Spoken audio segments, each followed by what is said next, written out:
Sir मेरा सवाल है कि इस फिल्म में पिता की बात को रखने के लिए दोनों बेटे जाते हैं। कभी कुछ ऐसा लाइफ में हुआ कि पेरेंट्स की बात रखने के लिए आपने कुछ ऐसा किया जिसका आपके लिए आज भी गर्व है, महसूस करते हैं?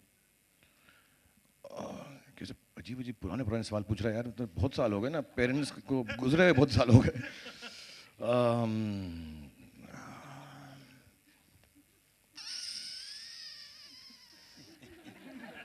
कोई बात याद आती हो उनकी? अब मैं बाद में सोच के बताऊं। मैं सीरियसली ज़रूर होगी, कोई अच्छी बात होगी, क्योंकि जी, मैंने सोचा हुआ है, जब तक मेरा प्रोमो आ रहा है फिल्म का, मैं स्टेज पे आके अच्छी अच्छी बातें करूं, कोई बदतमीज़ी ना करूं, मजाक ना करूं। तो ये बहुत अच्छा सवाल है, अच्छी बात कर सकता हूं इस पे कि मेरे माता पिता ने मुझे कहा था कि जानवरों से हमेशा प्यार करना, और वो बात मैंने दिल को ले ली, और अभी तक वो बात जो है मुझको बहुत फ़ायदा दे रही है, क्योंकि इतने लोग मिलते हैं उनको वैसा ही ट्रीट करता हूँ जैसा मैं सॉरी।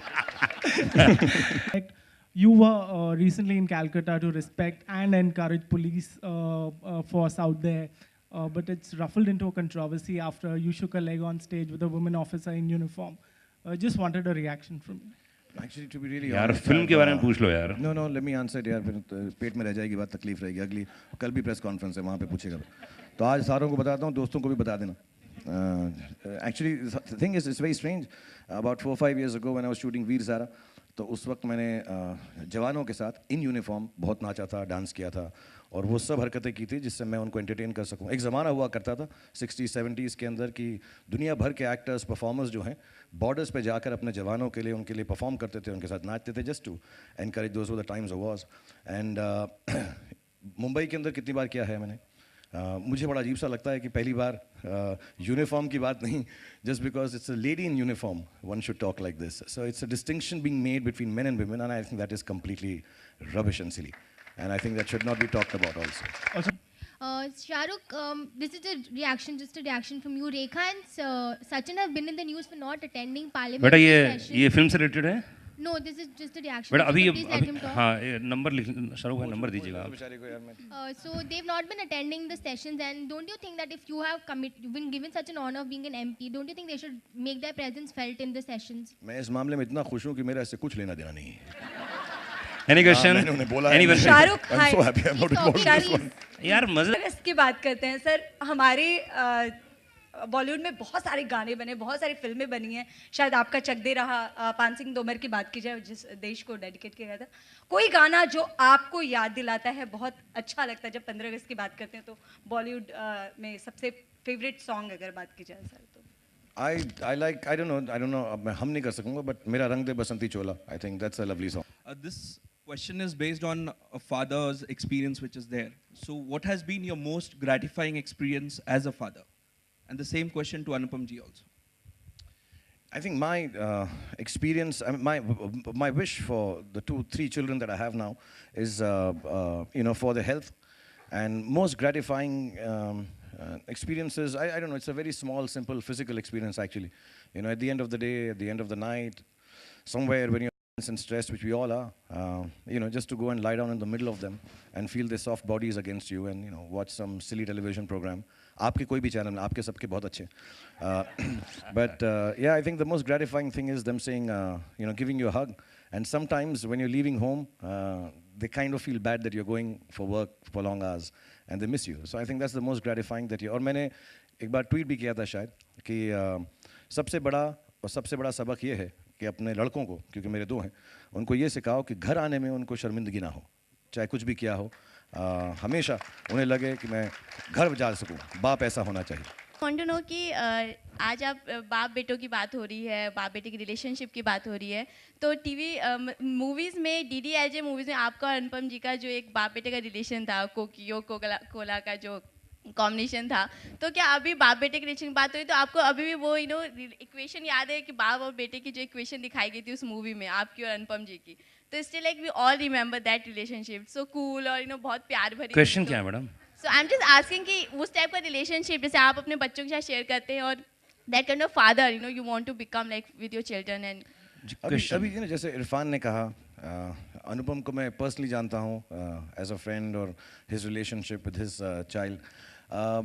मुझको लगता है एक्टर जो होते हैं और एक्ट्रेसेस जो हैं, वो एक बच्चों के साथ एंटरटेनिंग ही होते हैं, Because somewhere all actors believe, I think सबसे मुश्किल attention grab करना बच्चों का होता है. And I have noticed this, you know, whenever I talk to fathers in the film industry, actors mostly, और I'm sure अमूमन भी होता होगा ऐसा बाहर भी, कि उनको बड़ा इंटरेस्टिंग लगता है, एक बड़ा पैशन होता है कि उनके साथ एक फ्रेंडली रिलेशनशिप हो, मोर देन कि एक फादर जो हैं, फादर फिगर हैं और बेटा जो है, और आई थिंक वो ज़माना भी बदल चुका है. सो येस, आई थिंक जो हमारा रिलेशनशिप रहा एक दो फिल्मों में, डैडी कूल कूल कूल, मेरा बेटा फूल फूल फूल, और वो गोली ओ चीला ओ कोको पोपो पोपो पोटो, हाँ मतलब वो अभी तक मुझे पता नहीं गाली दे रहे थे मुझको कि प्यार कर रहे थे मेरे बाप. बट या I think those kind of relationships have become, मैं अपने दोस्तों से भी पूछता हूँ, और जैसा अभी कास्ट के लड़के बोल रहे थे, और जो फिल्म बनाने का जो ये रीज़न है, you know somewhere down the line कभी कभी एक गैप आ जाता है फादर सन में, ऐसा कहा जाता है कोई ना कोई वजह से, एक 16, 17, 18 साल की उम्र के अंदर, एंड देन वो गैप जो है बहुत सालों बाद अनफॉर्चुनेटली सबकी लाइफ में जल्दी ख़त्म नहीं होता, कईयों की लाइफ में बहुत वक्त लगता है. एंड ये जो फिल्म है आई थिंक उसी के बारे में है कि देर भी आओ लेकिन ये दुरुस्त आए, कि somewhere down the line they realize their father, who they might not have agreed with for honesty, for his being a boring person, or the job that he was doing, as Anupam is playing the character in this film. I think somewhere down the line ये film वही दर्शाती है कि एक जो relationship बाप बेटे का होना चाहिए वो दोस्तों का होना चाहिए. सो ये जो लड़के अपने बाप के लिए इस फिल्म में कर रहे हैं, वो somehow is very friendly and beautiful, and I think very natural exuberance. So I think that what a relationship of a father-son should be. Whether it's, I've done it with Anupam, or a lot of other actors have done it, and especially in 21 तोपों की सलामी. I think उसका थोड़ा genre अलग है दिलवाले से, लेकिन idea वही है कि जो बच्चे हैं अपने बाप को दोस्त समझ के उनकी एक आखिरी ख्वाहिश पूरी करने के लिए निकले हैं, with respect and love. आपने भी जिक्र किया कि इरफान और जैसे कलाकार हैं वो आपकी इंस्पिरेशन. मेरा भी नाम लिया था, बोल दो ना. जी नहीं, मैं इरफान की बात. अच्छा चलो. अनुपम साहब आपका भी नाम लिया था जी, माफ कीजिएगा. तो जिस तरह की फिल्म ये करते हैं इरफान, जैसे कि जो पहचान रही है, जैसे तिग्मांशु जिस तरह की फिल्म बनाते हैं, क्या उस तरह की फिल्मों से आप जुड़ना पसंद करेंगे, या इरफान? कोशिश करता रहता हूँ मैं लेकिन आई बी ऑनेस्ट यार, कि वैसी फिल्म करूँ, हम ये सब एक जैसी ही फिल्में करने लगेंगे तो फिर वैरायटी कम हो जाएगी.